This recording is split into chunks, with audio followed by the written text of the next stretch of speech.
O Senhor esteja convosco. Ele está no meio de nós. Proclamação do Santo Evangelho de Nosso Senhor Jesus Cristo, segundo São Mateus. Glória a vós, Senhor. Naquele tempo, Jesus contou esta parábola aos seus discípulos. O reino dos céus é como a história do patrão que saiu de madrugada para contratar trabalhadores para a sua vinha.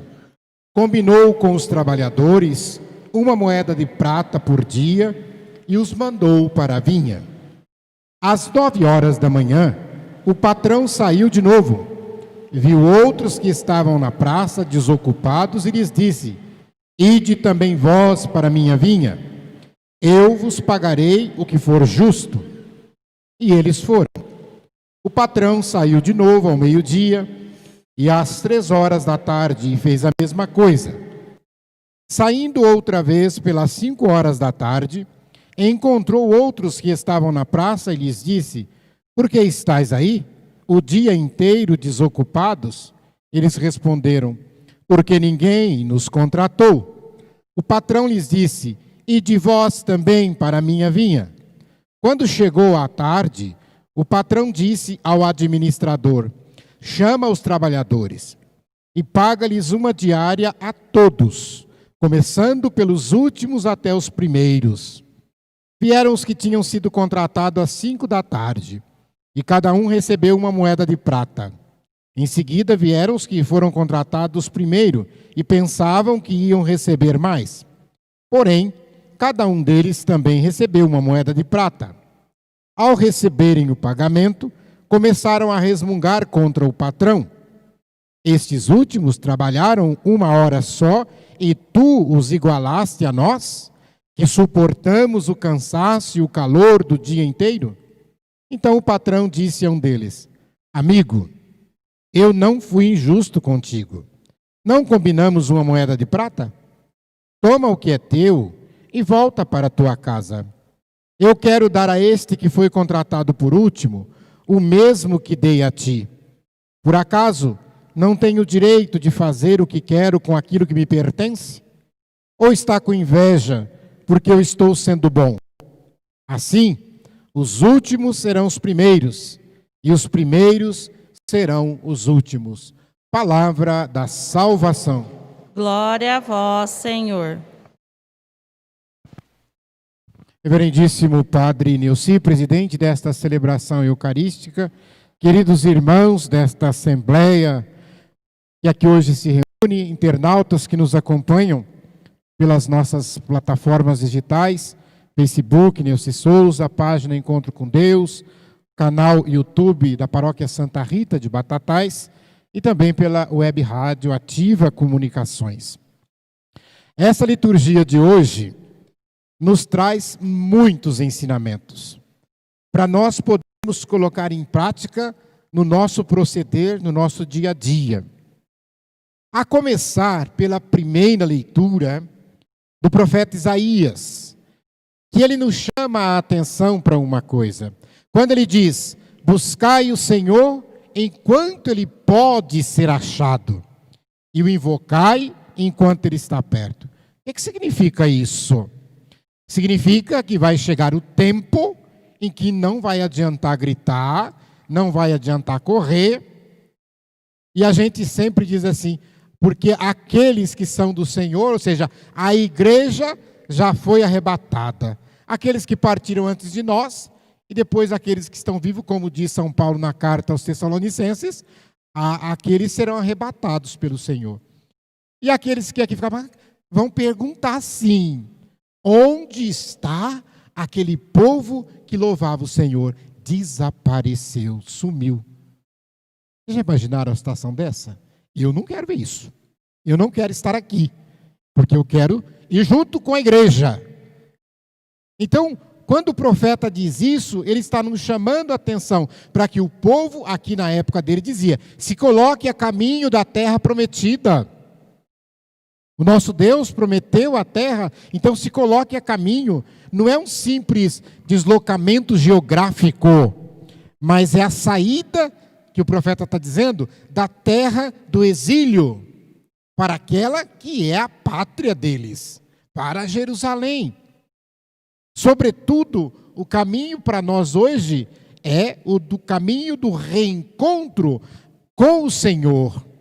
Isso é espiritual. Por isso que nós falamos, todos nós somos peregrinos e estamos caminhando. Todos nós estamos a caminho. A igreja está a caminho.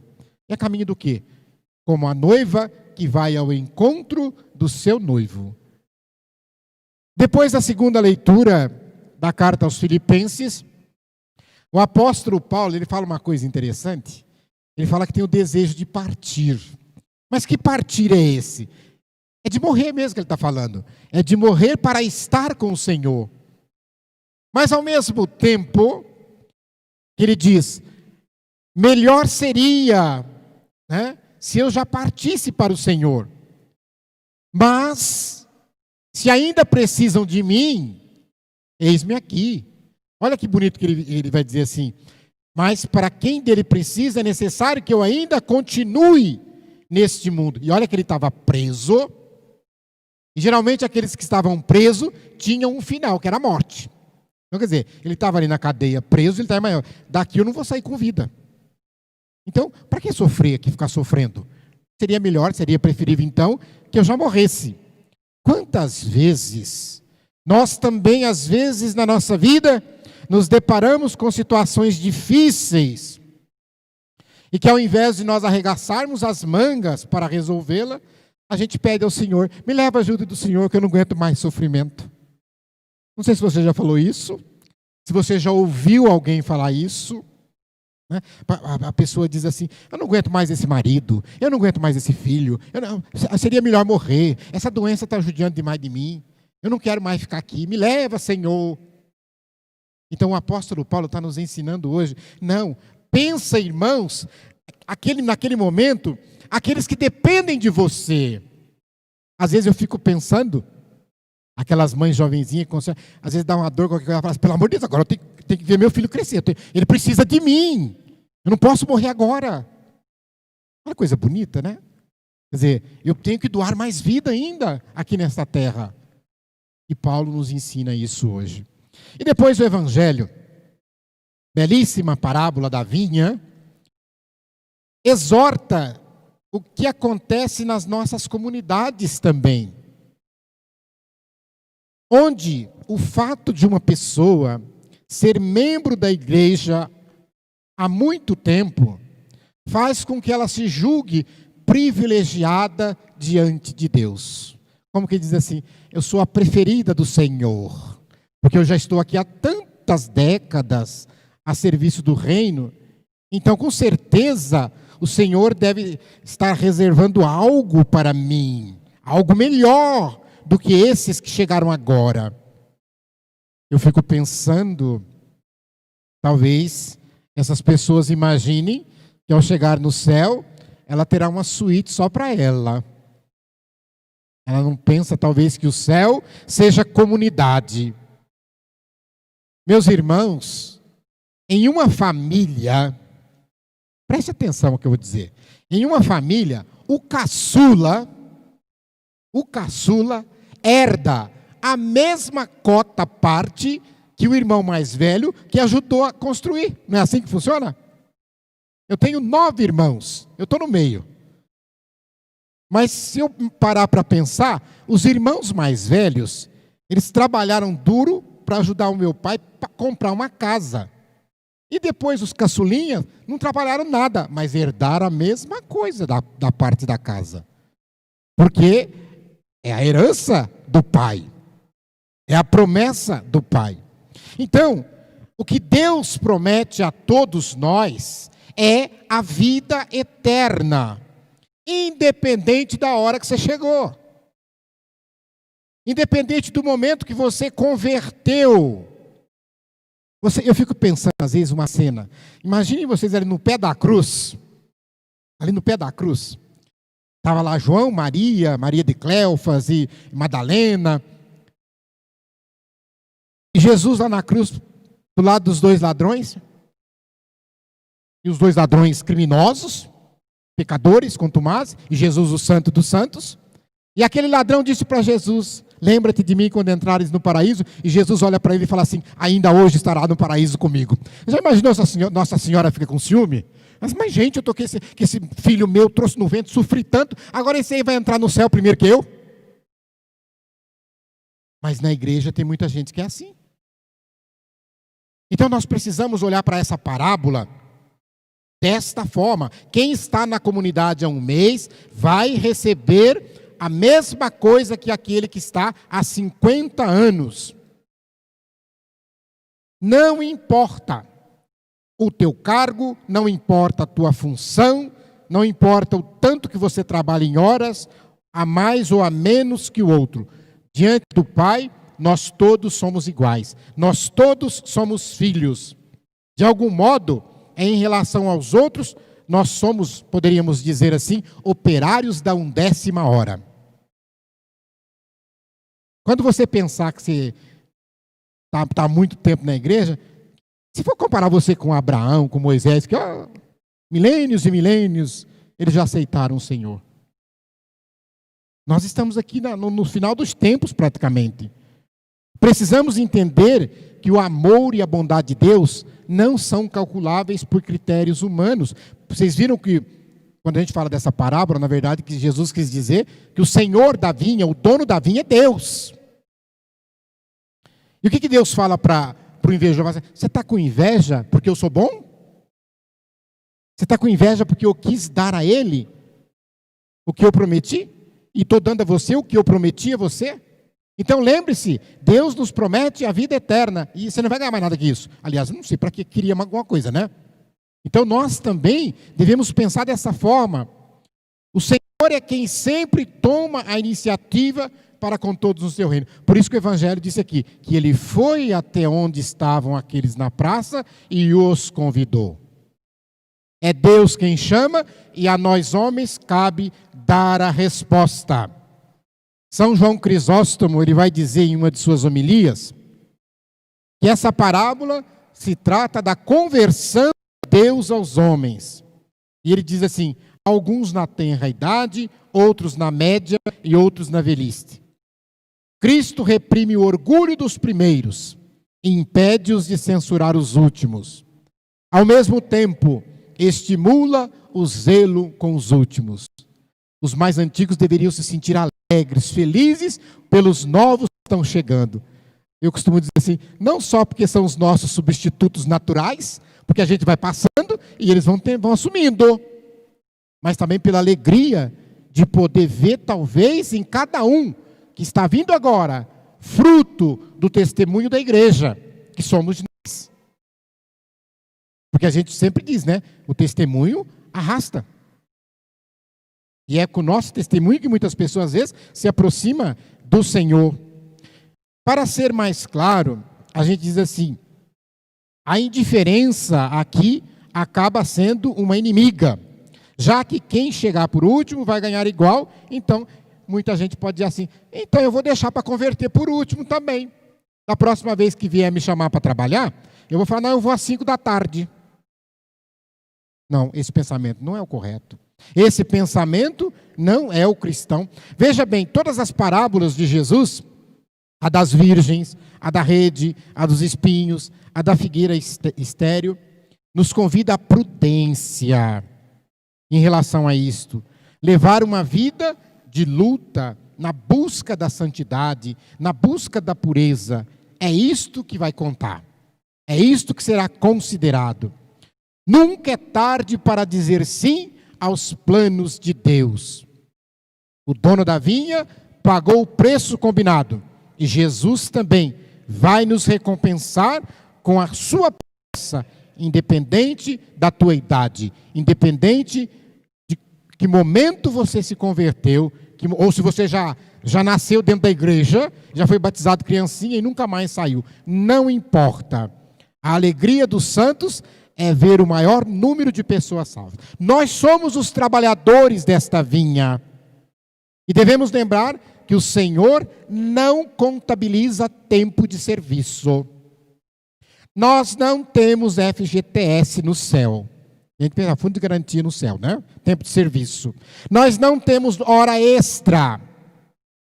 Eu trabalhei mais para o padre esse mês, então eu vou ter hora extra. Nós não temos banco de hora. Prestem bem atenção em tudo isso. Porque Deus, Ele não é o teu patrão. Deus é o teu pai. Na tua casa, você não é registrado, você não tem tempo, você não tem nada. Você ajuda, você é convidado a trabalhar. É assim que é bonito olhar. E para encerrar, eu quero fazer uma comparação muito importante e interessante quando a gente olha para essa parábola. A diferença entre graça e mérito. Porque esse é um assunto que está muito em voga hoje, né? O dono da vinha, que é Deus, ele não paga os seus servos com base no mérito. Porque senão os últimos não receberiam a mesma coisa. Ele paga de acordo com a graça. Imaginem se Deus fosse dar a nós o que nós merecemos. O que vocês acham que nós íamos merecer? Nós não temos mérito algum diante de Deus nesse sentido. Nós estaríamos perdidos se Deus fosse olhar para as nossas faltas, se Deus fosse olhar para os nossos pecados. Mas como Ele é graça, e Ele nos recompensa por sua graça, por isto é que a igreja que luta tanto por justiça social, e quem luta por justiça social, às vezes é contrário à meritocracia. Eu não sei se vocês imaginam, né? As pessoas são diferentes. Por isso, as oportunidades também têm que ser diferentes. Porque tem gente que olha assim, ele tem porque ele conseguiu, porque ele se esforçou. Você não tem porque você não se esforçou. Então, eu fico pensando assim, uma cena, né, padre, se nós fôssemos agora lá na Universidade Federal de São Carlos, ou se nós fôssemos aqui na USP, em Ribeirão Preto, ou aqui na UFO, em Uberaba, Uberlândia, aí nós entrássemos lá e olhássemos todos os universitários que estão lá, e a gente olhasse para eles, vocês estão aqui porque vocês merecem, vocês têm mérito. Agora aquela pobraiada lá não entrou aqui porque não tem mérito. É assim que funciona? Não é. O outro não entrou porque não lhe foi dada a oportunidade, às vezes. Ele não estudou numa escola particular, às vezes. Ele teve que parar de estudar para trabalhar e ajudar os seus pais e a sua família. Então, é nesse sentido que a gente fala, quando se quer fazer justiça, você não pode dar a mesma coisa para todo mundo, porque isso não é justiça. Imagine vocês todos aqui com fome, eu vou dar um pastelzinho para cada um. Eu tenho certeza que uns talvez não conseguissem comer o pastel inteiro, mas outros talvez ainda ficassem com fome. Imagine vocês aquela cena que vocês já viram também. E vai muito ao encontro do que diz esse evangelho, de tratar a todos com igualdade ou não. O patrão aqui do evangelho não tratou igual, no sentido das horas que cada um fez, né? A recompensa sim, a graça sim. Mas vejam bem, imaginem vocês que você tem uma pessoa que meça 1,90 m de altura. Você tem uma outra que meça 1,70 m. E você tem um nanico que meça 1,50 m. E aí está tendo uma partida de futebol. E todo mundo quer assistir aquele futebol. E aí tem um muro de 2 metros de altura. Mas o mais alto só tem 1,90 m, ele não consegue assistir o futebol. Então eu vou ajudá-los a assistir o futebol. E eu vou tratar vocês todos iguais, porque vocês são iguais. E eu dou um banquinho de 20 centímetros para eles. Um de 20 para você, um de 20 para você e um de 20 para você. Fui justo? Só o de 1,90 m que vai ver. Porque ele sobe no banquinho e passa dos dois. Os outros dois vão subir no banquinho e não vão alcançar o segundo metro. Então, meus irmãos, esta parábola quer nos ensinar isso. Deus nos trata conforme as nossas capacidades, conforme as nossas necessidades. Ele é Pai e Ele nos conhece. E é só isso que nós devemos levar em consideração. Trabalhar na igreja do Senhor é trabalhar na vinha do Senhor, não em troca de recompensa. Amém?